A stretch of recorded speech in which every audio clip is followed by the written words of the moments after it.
Hello, welcome back to another episode of the Week in Review with Realtor Rob. So as you'll notice, I have on my Air Force shirt today. This is the week leading into the weekend of Memorial Day. So I'm just going to go ahead and jump right into it. So we have why hire a realtor to sell your home. So this is a post from the Black Realtors Group. It says real estate agents are marketers, negotiators, stagers, and analysis. When you work with a real estate agent, you can get more money. Real estate agents can be complicated, and working with an agent can take that burden off of you. So the whole transaction can be complicated, but working with an agent, we can take some of that stress off of you.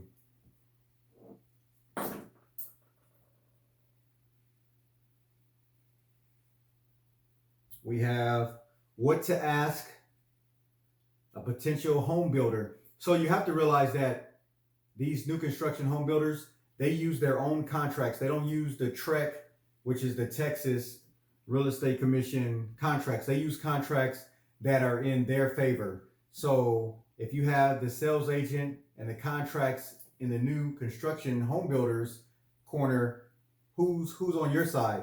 That's why you need to hire a real estate agent. So number one, it says secure a realtor before you visit a builder to discuss a new construction home. Otherwise, you will likely not be able to use your own realtor. So at a certain point, you're on it, you're self-representing. And it says plan to wait at least 6 months for your home to be completed. And with the lumber shortage and all that stuff, it may be even longer. So at a minimum, 6 months. So some of the questions are, what does the design development include? Can you provide a standard feature sheet? How is a typical week structured for clients? Do you handle complete project management, or do they, give it out to a third party? What is the expected timeline for my project, which is your home being built? Are you licensed and properly insured? Can you provide a detailed project cost estimate?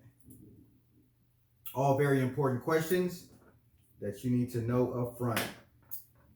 Next, a very important issue that's been coming to light. It's always been there, but it's coming to light more and more and more. Athletes are coming to the light with it. So this is managing mental health during times of anxiety.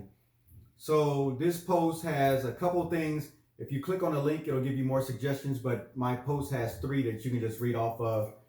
So it says close your eyes and slow your breathing by inhaling for 4 counts, exhaling for 4 counts. The next one is focusing on your breath while allowing you to separate from your thoughts. Focusing on your breath will allow you to separate from your thoughts. The third and final one, say aloud to yourself, I am not my thoughts, and my thoughts are not my being. Next, on that same theme of mental health, I have a free mental health first aid training seminar for you. So you can click on that. I have the contact person, which is Laylee Morris. And that is a free service that you can get. Next, we have 3 things to prioritize when selling your house. So I believe I have more information on that. So 1, price your house right. Number 2, keep your emotions in check. So this is a big one that I find, with sellers. So you have all kinds of emotional ties, baby's first steps, grandchild's first steps, maybe even had a wedding in the home, all types of things that the buyer necessarily doesn't put any monetary value on. So that's why you need a real estate agent that can come in and be a neutral party and give you an actual correct value for your home. The third one is stage your house properly. So you want to declutter. That's the first and foremost thing. Declutter and just a real good deep cleaning on the inside and outside of your home. And it says today's homeowners are staying in their houses for an average of 10 years. So way back, some of you may not have even been born, in 1985, it was 5 years. Now, 2020, 2021, averaging 10 years. All right. Next, we have a quote. Desire is the starting point of all achievement. That is from Napoleon Hill. Then I have two separate posts about the market snapshot. One is from Stuart Title with Shannon Williamson and Kristen Ford. And the other one is from Deanna Montgomery with Supreme Lending. So you can check those out. I have a seasonal article of the month. And this is from Leslie Alcorn Lynch. And it goes over top 3 green features buyers are looking for in a home. So they're looking for Energy Star rated windows and appliances, efficient lighting that uses less energy than traditional bulbs, and Energy Star ratings for the whole house. Next, it has 5 financial tips after you purchase your first home. Number 1, update your budget.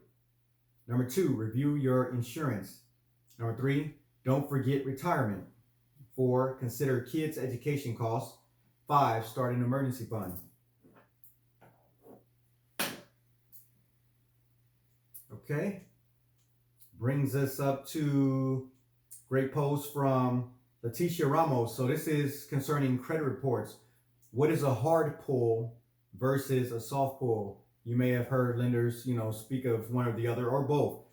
So this breaks it down for you. So a hard pull is when a lender or a bank pulls your credit. And it says, what is that good for? It's getting an accurate review of your credit score, all open accounts, collections, and inquiries. So on the other flip side of that, what is a soft pull? That's when you pull your own credit, Credit Karma, annualcreditreport.com, things like that. And what is that good for? To give you an idea of what could be your report and to check for inaccuracies. So they both have their purposes, and that is the difference between the two.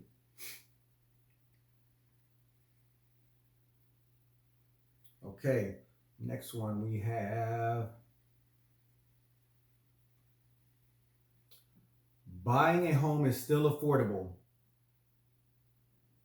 So let's see what I have on this. So this post says there are 3 main factors that go into determining how affordable a house is for buyers. Number 1 is the mortgage rate. Number 2 is the mortgage payment as a percentage of your income. Number 3 is the home prices. So it also has an infographic here, Housing Affordability Index, 1990 till today. So the higher the index number, the more affordable houses are. So back when this report was started in 1990, the affordability index was 108. So remember, the higher the number, the more affordable homes are. So of course, 2008, 2009, the housing crash.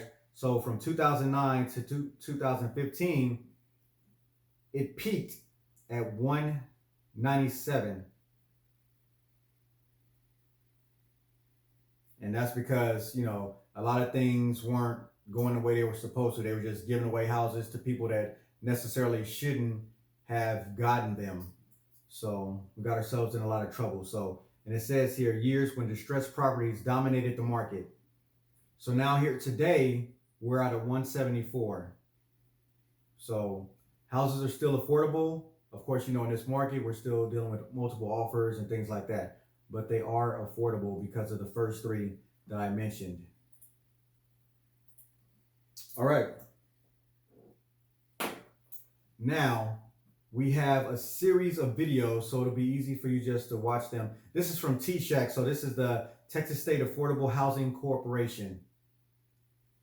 And the first video is frequently asked questions about down payment assistance. So it's like an overall frequently asked questions. But then they took it a step further and they broke those questions down into 5 separate videos. So it has frequently asked question number 5. How do I apply for DPA? Question 4, which DPA, this is down payment assistance type, is best for me? Question 3, What are the most common types of down payment assistance? Question 2, how do I know if DPA is right for me? Question 1, what is down payment assistance?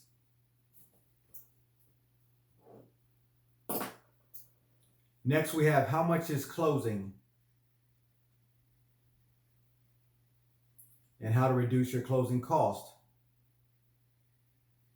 So it goes into buyers and sellers. So what buyers can expect to pay: a loan origination fee, a fee for running your credit, a fee for underwriting, a fee for appraisal, a fee for home inspection, a fee for a title search, to name a few.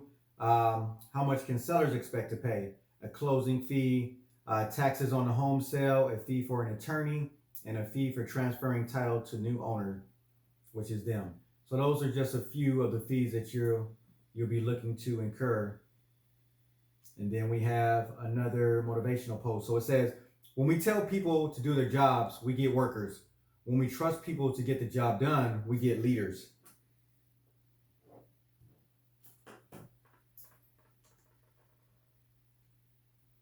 All right, next post. Who's involved in the buying process?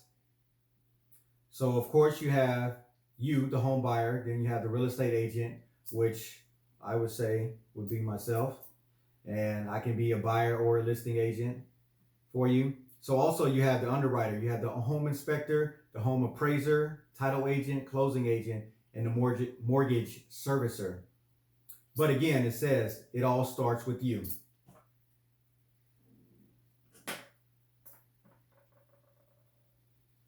All right.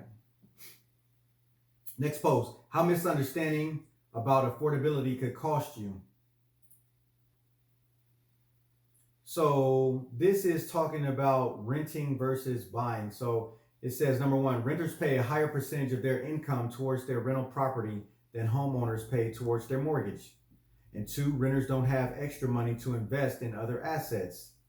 3, your mortgage payment remains relatively the same over time while your rent keeps going up.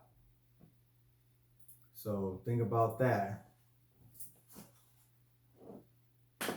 And finally, we'll end it with a Memorial Day post. And it says, Armed Forces Day is for those still in their uniform. Veterans Day is for those who hung up their uniforms. Memorial Day is for those who never made it out of their uniform. So hats off to all of you who have served, still serving. And thank you again for tuning in for another episode of the Week in Review with Realtor Rob. And until next time, take care of yourself and those around you.